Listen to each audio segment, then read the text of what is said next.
Hello again, fellow friends, and welcome back to this XCOM 2 with your boy Harperlarp. So this game, I saw Angry Joe play it a while ago, and I thought, yeah, that looks okay, but I probably won't ever get it. And then I played it recently, and I was like, oh, this is actually awesome.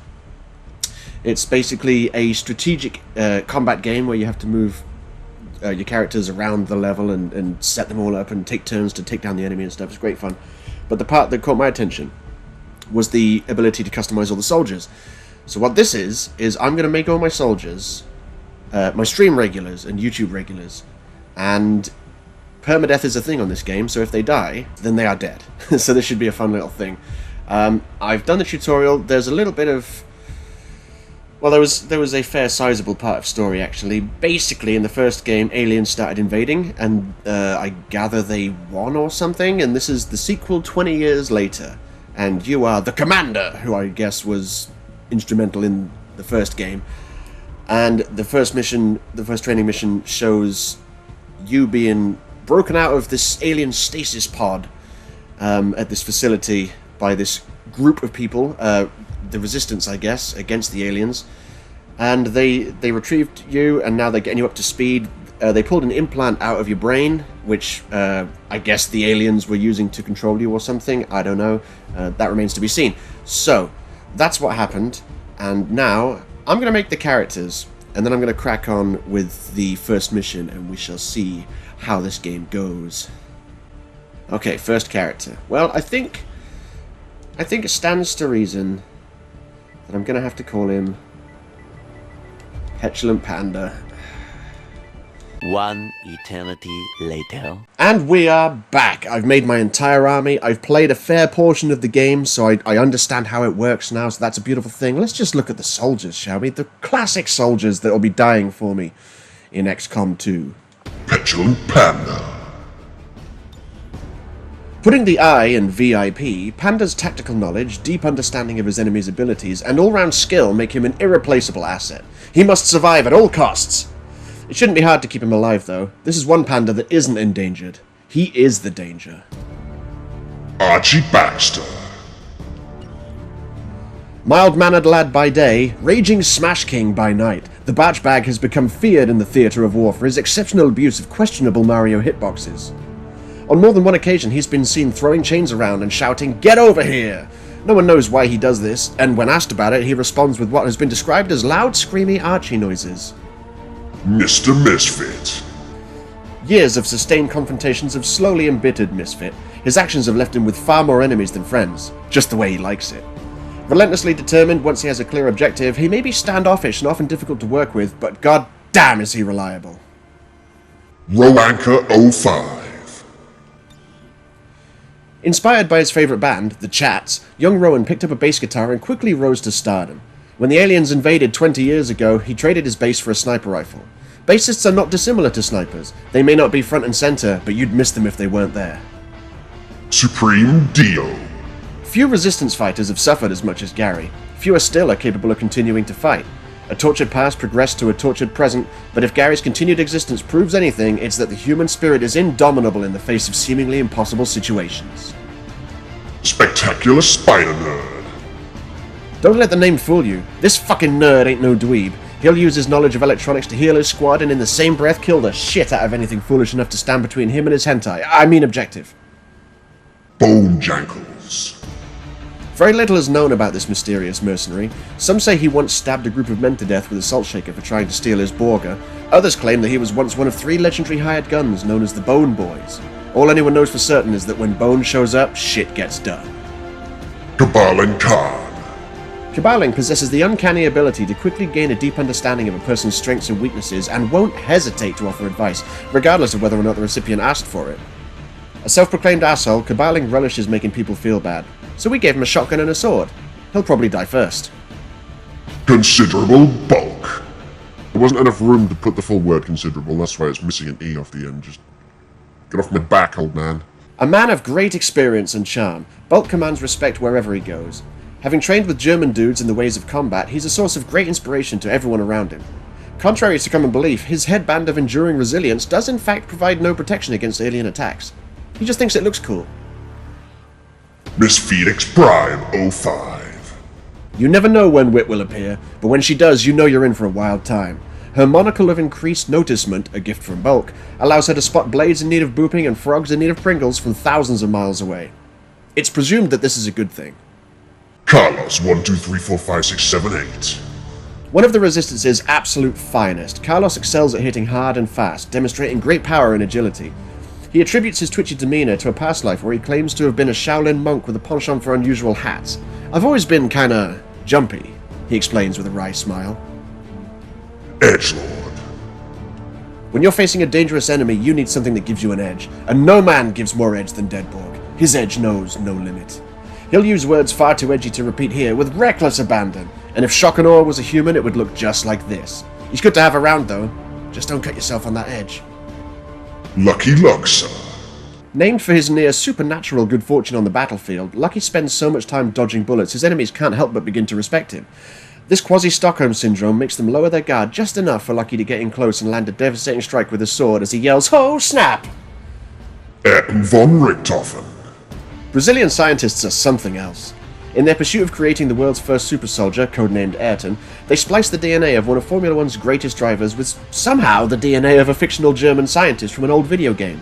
And the craziest part? It worked! Apart from, being born with only one eye. Epic Gittins. Epic is known in certain circles as a fixer, a man of action. When people need help, they don't even need to look for him. He'll already be there to lend a hand. Possessing a natural morale-raising personality, the only thing more epic than his arrival in combat is his glorious mutton chops. Tinder Legend. Once Bulk's right-hand man, Iraklis now sends this combat droid to help fight the good fight in his place. This allows Iraklis to follow his true passion, using Tinder 24/7. Some speculate that Iraklis actually died a long time ago, since surely he couldn't still be Tindering 20 years after an alien takeover. These people seriously underestimate his commitment to the ladies of Earth. Melthead. Years of being hunched over a desk lost deep in the process of drawing for hours on end have left Melt with terrible posture. But don't mistake his appearance for weakness. He and his combat drone are still a force to be reckoned with on the battlefield. As long as his Wi-Fi doesn't crap out. Emerald Offender. A relative newcomer to the Resistance forces, Cathildis has already proven herself to be more than capable of handling alien opposition. As the only female heavy gunner among the troops, she's been turning heads around the barracks. When she caught Barchbag checking her out, she confidently exclaimed, "Don't stare too long," which prompted loud screamy Archie noises. Edenian Keeks. Loud and proud, Kiki is the life of the party, even if that party is a war zone. It's never boring when he's around, and he seems more dedicated to keeping Panda alive than anyone else. "I'd die for that man," he said when asked about his loyalty. "I'd do a lot more than that if only he'd ask," and the room erupted with laughter. Lol. And that's it. That's all, folks. That's the squad. That is the crew. This is going to be funny. Okay, here we go then. New game. Autosave, yes. I was going to play it on veteran difficulty, but I'm not going to lie. I started, my own main playthrough without using these characters, just so I could get familiar with the game.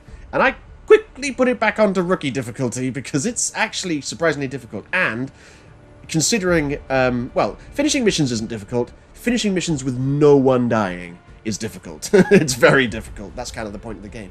So I'm going to do it on rookie, but fear not. Let me see. Tutorial off. Reduce beginner VO off. No, wait. Reduce beginner VO. Yeah. Turn it off. Show subtitles on. Next, I'm going to do this. Iron Man mode. What Iron Man mode does is it basically makes a hard save every time you take a turn, so you can't just reload... You can't just reload your game in the middle of a level and keep trying the level until you make it through with no soldiers dying, as I have been doing lately. This is boom. This is permadeath. This is basically a Nuzlocke challenge, but for you guys with all your names and such. All right, start game. I'm not going to be bogged down in the story. I'll probably skip a lot of the stuff they talk about because a lot of it's very dry and not that interesting. It's more like info dumps than entertainment. We'll watch this though. Prepare for the 20th anniversary of Unification Day. Thousands line up at the site of the Great Accord, celebrating the formation of the Advent Coalition. Keeping with their promise to humanity, 12 new gene therapy clinics will be opening in select cities by the end of the new year. Despite the attempted attack by fringe elements, operations at the new facility in Paris thankfully remain unaffected. In response to the unprovoked intrusion on the eve of our most beloved celebration, the speaker reaches out to us. A small number of dissidents again repeat the mistakes of the old world. Striking as we celebrate a benevolent savior who time and again offers only friendship and compassion. Yet these trivial actions could never break the bond between humanity and the Elders. Peacekeeping forces have already Oh look, it's present-day America. made arrests of known collaborators. Advent again assures all citizens that today's celebrations will continue as planned. Perfect. Yeah. So this is 20 years after the first game where the aliens invaded, and people in general believe the aliens are a force for good, but they are doing nefarious things to the people of Earth. And the obvious villain, you know, design choices they go for, like the red and black everywhere and hiding their faces and stuff. It blows my mind how people could think that these are not villains. Their hands full today. Stay focused. Prep gate crasher. 60 seconds.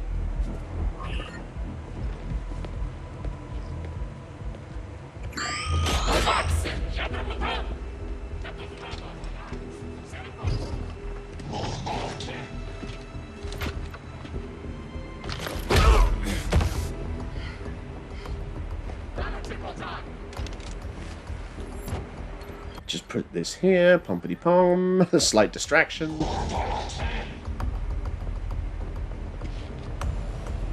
Now. Alien scum. Oh look, we're terrorists, but we're the good guys. That makes it okay. Okay, Gatecrasher. Your turn. Oh, I see what's happening here. Yeah, this cutscene is leading into the tutorial mission, which you won't see because I've decided to skip it because it's slow and boring and pointless. All the tutorial mission shows is those people rescuing the commander, and the commander's me, of course. So they've rescued me from some sort of alien facility, so I guess the commander was who you played as in the first game. I don't know. Never played the first game. All I know is they rescued you, and now they need you to help lead the fight against the aliens.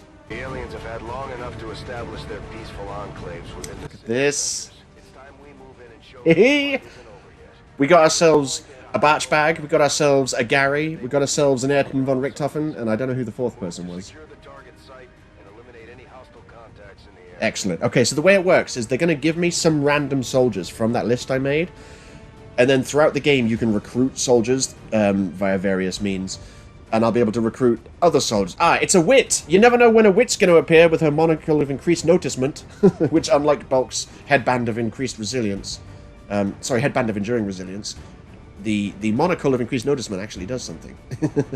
In the canon of me. Alright, yeah, so we've got Archie, Ayrton, Wit, and Gary. So, let's do this. So this first mission, we basically just have to plant some explosives on a statue of the aliens. What could possibly go wrong? It's kind of funny how Cabaling's not in the team, because I was certain he was going to die first. But of course, if they don't give me Cabaling, I can't use him. Look at this. I hope Archie's like in his obviously Mario-colored clothes. We have a fix on the target. Move to place the X4 charges at the designated position. Okay. Okay, so here we are. So, 4 people. You can turn the camera around like this. The blue zone shows how far people can move and then have another turn. If you move outside the blue zone, they can go anywhere within the yellow zone, but that will use up their entire turn. You see?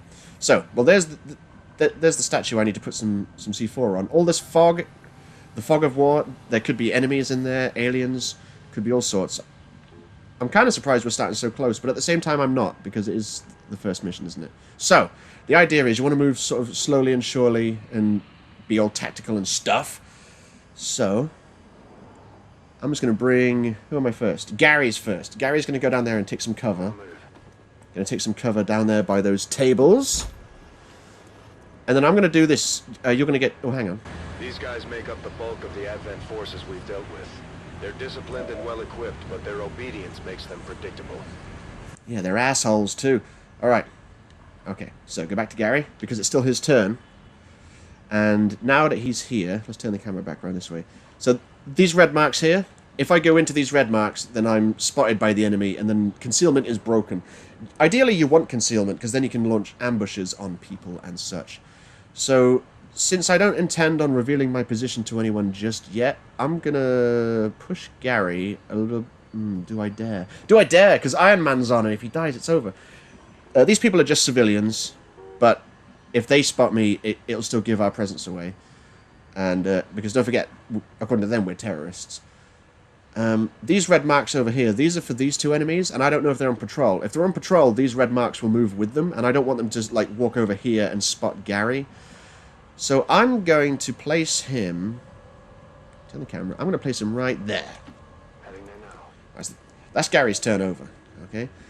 And Wit, I don't know where she can go. Maybe she can go here. Oh, of course, that reminds me, of course. Sorry, I just remembered that I set up classes for all the characters, like Panda was a sniper and Gary was a ranger, but of course everyone starts off as a rookie. And rookies, when you use rookies, they eventually get promoted, and then when they're promoted, they are randomly selected as one of the classes. You can retrain them as a different class, but you might not get the class you want initially. So, of course, Wit is meant to be a sniper, but at the moment, all four of these are rookies, so all they've got is the assault rifle. They're all bog standard basic bitches. Right. I'm going to put Wit there. Good to go. Because I plan on ambushing these two dudes up here. Of course, because ambushing is where it's at. That's where I need to put the bomb. Okay. Yes. One thing that's kind of cheap about this game is that, like, when you reload levels, sometimes they're not the same levels. Sometimes the enemies aren't in the same places. Which is good. But something that's kind of cheap is that they do a lot of just dropping things on you out of nowhere without warning that are, like, difficult to deal with. And that's where the sudden deaths can can happen. Come on, move. So, for example, it's all well and good me sat here planning an ambush on these two dudes. But I'm screwed if suddenly out of nowhere 3 more dudes just come walking from down this road, you know? Things can change in an instant, which I guess adds the the unpredictability of warfare. So this is Archie. How far can he go? See, he can go over here, but he'd be in the red zone. I don't want him in the red zone. And I don't really want to put him here, because he doesn't have line of sight on the enemies, does he? Really? And I'd love to put him here, but that's outside the yellow zone, so he'd have to take like 2 turns to get there. I think I'd be okay with that, actually. If I put Archie there... Alright. So that's my turn over. Now it's going to be the turn of the aliens. And since we're still in concealment, it's not going to show me what all the aliens I can't see are doing. Okay, it's my turn again. Right, so the aliens didn't move, so these guys are stationary. At least for now. I need everyone to have a line of sight on these 2 aliens, basically. Who's this? That's Gary. Let's see how... Gary's a bit too far away. I'll put Gary there. I'm going to leave everyone in the blue zone, because if they're in the blue zone, they can do this. I'll do that. So because I only used a blue turn instead of a yellow turn, I've still got a second half of my go. I don't know if I'm just confusing everybody with trying to explain how this works. So, now it's Gary's go. I'm going to hit triangle, because triangle does Overwatch. And what Overwatch does is it means they take cover, and then once concealment is broken, if they see a running enemy, they will try and shoot that enemy while the enemy's running. So it's a good thing when you don't want to just outright shoot an enemy. So I will make him be concealed with Overwatch. Wit can move... I guess she can move over this side to try and get a view on this guy over here. I'm going to put her here, hidden behind that car. She can also go into Overwatch. Oh, see, 3 more soldiers. Gotta watch out. Seem more capable than the grunts. We're not sure whether to chalk it up to training or stricter mind control. See, this kind of changes things, because now, do I really want to do an ambush on these guys, or do I want to move my troops further up this way, and then throw a grenade in the middle of this bunch, which will hit all 3 of them? That's probably the smart play, rather than just taking these 2 dudes out, but... I'm taking these 2 dudes out, because they're close. They're a lot closer than those other guys. Okay, so yeah, it's still Wit's go. I'm going to put her in Overwatch. There we go. Now it's Ayrton. Ayrton can go here. Oh, that's outside of the blue zone. Shit. I guess he'll have to go here then. Oh, no, because I can change characters, can't I? There we go, yes. I can change characters who haven't yet had a go this turn. Right, so now I can be Archie, because I want Archie over here. If I put Ayrton down here, is he... Can he shoot them? He must be able to shoot them. Anyway, I'll put Archie there. That's affirmative. And you can be an Overwatch. So now it's Ayrton. See if Ayrton goes there. Yeah, if he goes there, he should still be able to shoot the enemies. Now, I'm going to launch the ambush. So these three characters are all in Overwatch. Now it's Ayrton's go. So Ayrton is going to take a shot. He's only got a 69% chance of hitting, but it's better than... Well, that's also a 69% chance. I think I'd rather go for this guy on the right then. So it's got a potential. As you can see, that guy has 3 bars of health that are flashing. The flashing part means that you have a chance of taking this much off. So this guy only has 3. My gun does a damage of 3 to 5, or maybe even more if it's a critical hit. That's if he hits it, of course. People do miss a lot on this game, but it would be over. Shut up, advert. It would be overpowered if your shots hit every time. So I'm going to take a shot, and then when these 2 aliens start running, my team's going to break concealment and do Overwatch. So let's go. Okay, 4 damage. He's dead. Perfect. Alright, so now they're going to... Now we've broken concealment, the aliens are going to run before we get to finish our turn. He's like, they're over there. Now he's running. Oh, you ran in the path of Overwatch, mate. The Barch Bag claims his first kill. Beautiful. Right. Promoted. Excellent. Yeah, I think rookies only need 1 kill to get promoted. But of course, now these aliens know where we are because concealment has been broken. But Overwatch is still active. So Wit's going to try and shoot that guy. Oh, she got the guy in the background. Okay, nice. Oh, that must have been the monocle of increased noticement. And now 1 final Overwatch, because Gary didn't have anyone run in front of him. 5, nice. Nice. Okay, that guy Gary just killed was an officer. And the officers are more annoying than regular soldiers. And he dropped some loot, as you can see. There's some loot by his body. Oh, no. Gary took a hit. Okay, now it's this aliens go. Yep. I don't want them to keep going for... No, don't go for Gary. Thank fiddlesticks for that, he missed. Holy shit. That would have been Gary dead if he'd connected. Okay, now it's my turn again. That car is going to blow up after this turn, so I need to get the hell out of this place. So, there's a dude here. There's a dude here. I think that's it. Yeah, because this alien dude died. With the loot, you only have a limited amount of turns to get into this zone before the loot expires. So I've only got 2 more turns to get there, which is kind of annoying because I'd rather kill the aliens first. Maybe when it's Wit's go, she can run all the way over there? Yeah, Wit can do it in 1 turn. Okay. Okay. Well, Gary needs to move. He doesn't have any health. But I'll tell you what he does have. Let me just put him into cover here. And because it's still in the blue zone, I get to have another turn. I'll tell you what Gary does have, because he's a rookie. A grenade. And a grenade does 3 to 4. And this guy has 3. So, this is a guaranteed kill. Boom! Excellent. Okay. And Archie has not had a go yet. So with Archie, I'm just gonna make him push up as close as he can to this dude. And then take a shot. Because obviously the closer you are, the more accurate the shots are. See, even from that range, it's only 57%. It's because he's a rookie. Ah, you missed! Damn it. Okay. This is still salvageable, though. Because I can do this. If I put Ayrton up here... He's one of the few characters I made that doesn't speak English. He also has a grenade. So I will do that. Just for the guaranteed kill on this guy.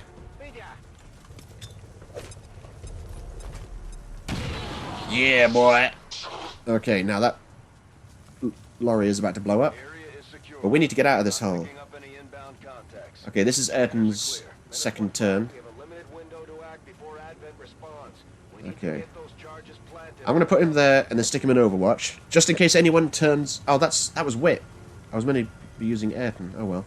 Well, I'd better move Wit over here into this box to pick up the loot before it disappears. What is it, though? Is it good? Advanced scope, I'll take it. An an Advent data pad. I'll take that too. Right, so now... Okay, now it's the aliens' turn. But the aliens are all dead. So now it's back to me. Okay. I'm gonna post Gary up over there. I like to keep my squad at least somewhat close together, you know? Whose go is it next? Ayrton. Ayrton can go over here. I think... Where do I have to go after this? Oh, they haven't shown me... There's usually an extraction point, but I guess they haven't shown it to me yet. I'm gonna put Ayrton there. I'll tell you what, playing this game recently, I was having fun playing it with just the random soldiers the game made for me, and I would change their appearance slightly, but I wouldn't give them a bio or anything like that. And I've grown quite attached to some of my soldiers, so this is going to be quite fun, playing with characters who I really do give a shit if they die. Except Caballing, fuck that guy. Lol, JK Caballing, you know I'm joking. Alright, so yes, it's Archie's second go. I will go into Overwatch. Right, so now it's Wit's turn. Wit, can you place the C4... No, it's not C4, is it? It's X4, because it's cool. Can you place the X4?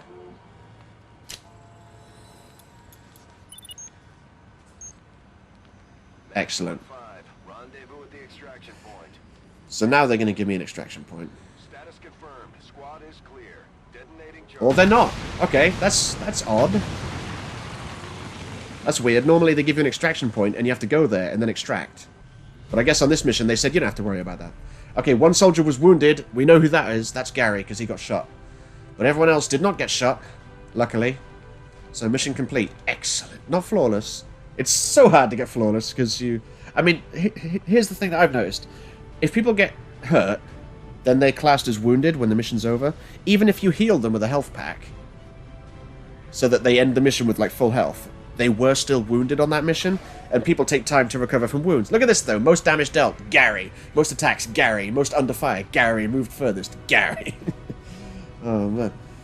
Look, successful shot percentage, 50%. That doesn't make sense, because more than 2 of my shots had... Oh, no, I guess that doesn't count Overwatch and grenades. I guess it doesn't. Look at that squad. Beautiful. So you only have a squad of 4 to begin with, but you can upgrade it to a squad of 5 and even a squad of 6 later, which is a beautiful thing. Here they are, back from the fight. Our troops are making it look easy. Gary's looking a bit worse for wear. He's great, not just wounded, gravely wounded. He's going to take 25 days to recover. Jesus. Get well soon, Gary.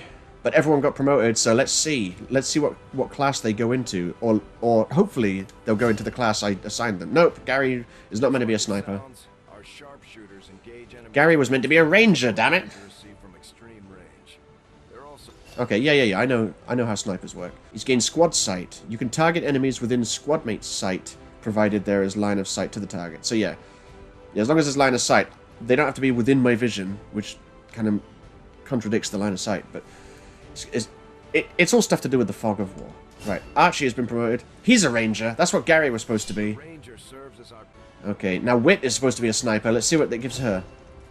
A heavy gunner. Okay, I mean grenadier. Yeah. Okay, this is all wrong, but I'll make it work. And Ayrton Richtofen, I don't know what he was supposed to be. A specialist, maybe? He's a specialist. That's a win-win. Yeah. Specialists are what you want, because specialists are the ones that have the droid... the drone, and you can use the drone to heal people no matter where they are. If you don't have a specialist, then you have to either have a health pack on you or be stood right next to someone who does have a health pack. So it's always good to have at least one specialist on every mission. Okay, so everyone was wrong except maybe Ayrton Richtofen, but I got an advanced scope and a data pad, which is cool, and I got a corpse and another corpse, because we can do autopsies on them. This is my doctor. He's like, yo, I'm the doctor. I'm the scientist guy. I can do research. In fact, they're going to make me meet him right now. Impressive, isn't it? Capable of generating immense power, yet completely harmless to human life. If only the same could be said for the rest of the aliens' technology. Commander. Dr. Richard Teigen, Chief Science Officer. I am responsible for the entirety of our research here, as well as the procedure you so recently underwent. Welcome to my lab, such as it is.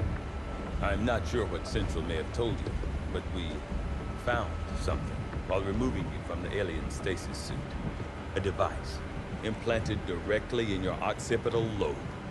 Had I access to the equipment available to me during my tenure at Advent, I would already know the precise nature of its function.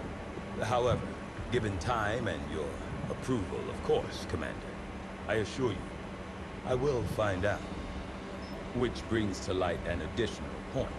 Though aspects of this facility are indeed impressive, I am but one man. Were you to direct additional support personnel and resources to me, I could substantially improve the speed of all our research. Farewell, Commander. Yeah, so he's the guy in charge of research. And you need to do research. So, new research. Okay, let's have a look. So we can unlock modular weapons. That lets us put... I think that lets us put attachments on weapons and stuff. That's pretty cool.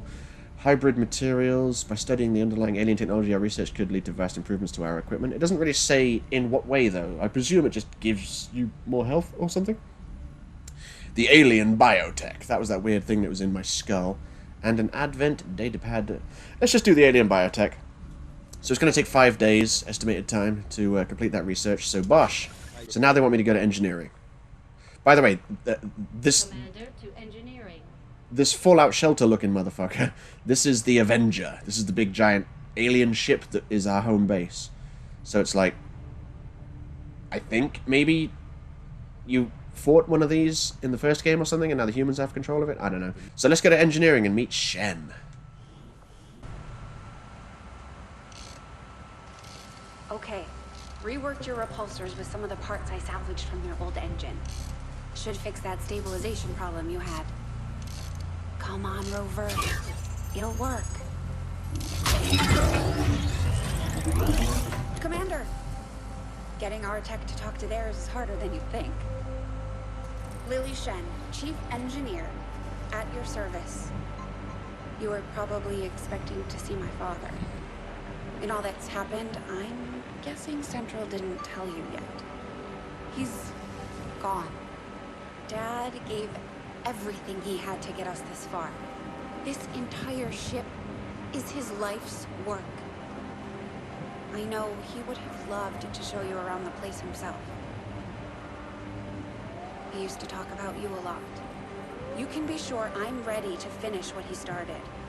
Might not look it, but from here, I can fabricate pretty much anything you come up with.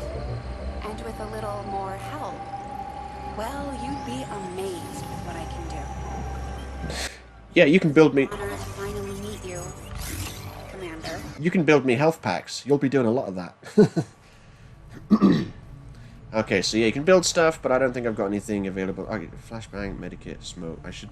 Okay, so I have to use supplies to build stuff. Supplies is kind of like currency. I don't really use flashbangs or smoke grenades. Perhaps I should.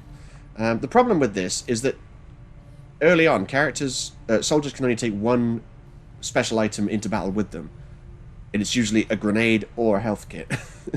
I'm going to give a health kit to... I'm going to build 4. Is it worth building 4? Yeah, 1, 2, 3, 4. Okay, that's most of my supplies gone. But since I can only take 4 people on a mission at any one time, 4 is all I need. Because these are not single use. These are, once you've built it, you've got it. And people can use it as much as they want, which is a beautiful thing. Can't build any weapons or armor. I probably could have saved a lot of time repairing the ship's system. No one cares, Shen. I'm going to be doing a lot of ignoring them talking, because a lot of it is just very dry and kind of world-buildy, but not that interesting. And it's usually stuff like, Commander, we've got a surplus of engineers. If you'd like to... Yes, I know we have. If I could put them anywhere, I would. Shut up, Shen. There's probably going to be a lot of that. So, let's go to the bridge and meet Central. Commander, good to see you on your feet again. Welcome to the bridge, the nerve center of our operation. The aliens have our entire world in their grip. Advent controls everything. Government, communications, industry. Not to mention the military. And it's on us to take it all back. Resources and time are tight, Commander. It'll be up to you to decide how to best use both. The ship is yours. You bet your ass the ship is mine. You may be captain, question mark? But I'm the commander. Oh, look. Okay, here we go. So this is the world map where you choose missions and whatnot. So there's a landmark, which you can investigate, or not now. I'm going to say not now, just for the time being. Ooh, I'm up here now. Okay, so I've seen 2 games of this, two like save files of this game being played. One of them was mine and one of them was someone else's. And on mine, my HQ is down here, and their HQ is up here. So I thought you always start in Africa, but no, you don't. It's all different. It's random every time. That's a beautiful thing. So my Resistance HQ is up here in Russia? Question mark? I'm not very good with geography. Okay, so there's only one thing on here for now. That's the landmark we were just notified of. You can see in the bottom right it says tech and supply drop. That's how long it's going to take to do stuff. So I've got 5... that tech was the research I think I was doing. So it's going to take 5 days for the research to complete. There's nothing else around here I have left to do. In fact, wait, no, I did that wrong. Press circle. Go back to... I want to look at my soldiers. I want to see which soldiers I actually have. I have a total of 8 soldiers. Let's see who we've got, shall we? View soldiers. So, we've got the Batch Bag, we've got the Gary, we've got the Wit, we've got the Ayrton, but we also have... the Tinder Legend, the Adenian Keeks, the Lucky Luxor, and the Jackals of Bone. So join me in episode 2 to see these 4 people go out on a mission. And will they all make it back alive? Who knows? Gary nearly didn't. Let me know what you guys think, and, well, I'll be in the chat with you watching this. But if you're watching this not as a premiere, if you're watching this after the fact, feel free to leave a comment and let me know what you think and such and things. Just bear in mind that I've probably made like 3 or 4 episodes before you see this.